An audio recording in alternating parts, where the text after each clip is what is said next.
ఇక ఏపీలో రాజకీయాలు రసవత్తరంగా మారుతున్నాయి. అలాగే నేడు కొద్దిసేపటి క్రితం కూడా జనసేన అధినేత పవన్ కళ్యాణ్ టీడీపీ అధినేత చంద్రబాబును కలవడం జరిగింది. వీరి సభ చర్చలు జరిగినట్టుగా తెలుస్తుంది. అలాగే సెకండ్ లిస్ట్కి సంబంధించి కూడా ఎవరెవరికి ఎన్నెన్ని టికెట్లు కేటాయించాలనే దానిపైన కూడా ఒక చర్చ జరిగినట్టుగా తెలుస్తుంది. అలాగే మరోవైపు చూసుకుంటే ఈరోజు ఏపీ బీజేపీ చీఫ్ పురంధేశ్వరి కూడా ఢిల్లీకి పైన అవడం జరిగింది. అలాగే జనసేన అధినేత పవన్ కళ్యాణ్ కూడా ఢిల్లీ పెద్దలతో చర్చలు జరుపుతున్నారు. అలాగే రేపు ఈ నేపథ్యంలో రేపు టీడీపీ అధినేత చంద్రబాబు కూడా ఢిల్లీకి పయనమయ్యే అవకాశాలు కూడా కనిపిస్తున్నాయి. రైట్, ఇదే అంశానికి సంబంధించిన పూర్తి అప్డేట్స్ మా కరెస్పాండెంట్ ఏడుకొండలు అందిస్తారు. ఏడుకొండలు మధు, కొద్దిసేపటి క్రితమే అటు టీడీపీ అధినేత నారా చంద్రబాబు నాయుడు అలా పవన్ కళ్యాణ్ ఇద్దరి భేటీ కూడా ముగిసింది. సుమారు గంటన్నర పాటు ఇక్కడ భేటీ అయినటువంటి పరిస్థితి కనిపిస్తుంది. అయితే మనం చూస్తే చంద్రబాబు నాయుడు ఇంటి వద్ద కోలాహలం అయితే కనిపిస్తుంది. ఏదైతే ఇప్పటికే ఆశావాహులు కూడా ఇక్కడికి వస్తున్నటువంటి పరిస్థితి. కొద్దిసేపటి క్రితమే ఇటు మాజీ మంత్రి గుమ్మనూరు జయరాం కూడా వచ్చి చంద్రబాబు నాయుడు నివాసానికి వెళ్ళినటువంటి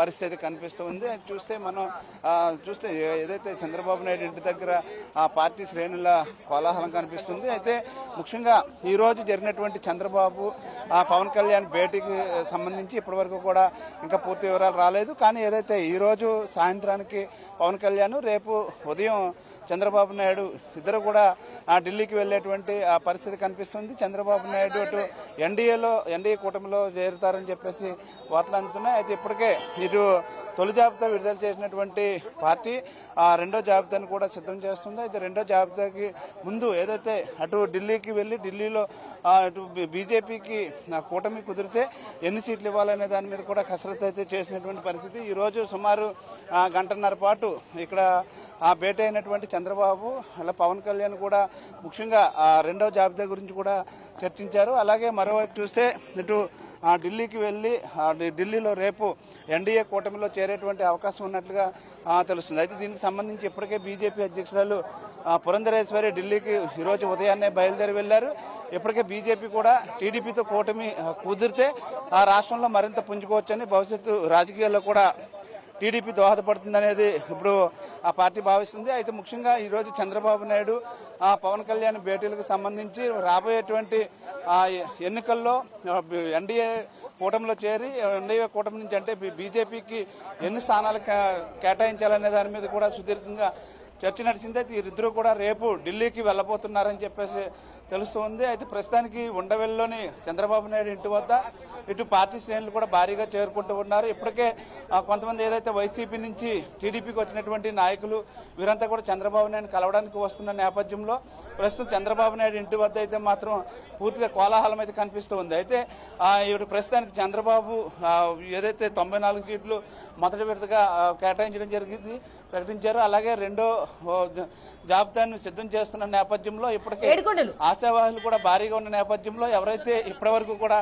పార్టీకి సేవలు అందించారో వారు మధు ఏడుకొండ చూసుకుంటే సెకండ్ లిస్ట్ ఎలా ఉండే ఛాన్సెస్ ఉన్నాయి? ఎందుకంటే ఫస్ట్ లిస్ట్ విషయానికి వచ్చేసరికి యువ నాయకులకు ఎక్కువగా ప్రాధాన్యత ఇవ్వడం జరిగింది. ఆల్మోస్ట్ ఒక 25 మెంబర్స్ వరకు యువ నాయకులకు కేటాయించడం జరిగింది. అలాగే మహిళలకు సంబంధించి ఒక 12 సీట్లు మహిళలు కూడా కేటాయించారు. సో ఈ నేపథ్యంలో సెకండ్ లిస్ట్ ఎలా ఉండే అవకాశాలు ఉన్నాయి? ఎందుకంటే అటువైపు సీనియర్స్ని కూడా కొంచెం పక్కన పెట్టినట్టు కూడా కనిపిస్తూ ఉంది. అలాగే అసంతృప్తులు కూడా కనిపిస్తూ ఉన్నారు ఎక్కువగా.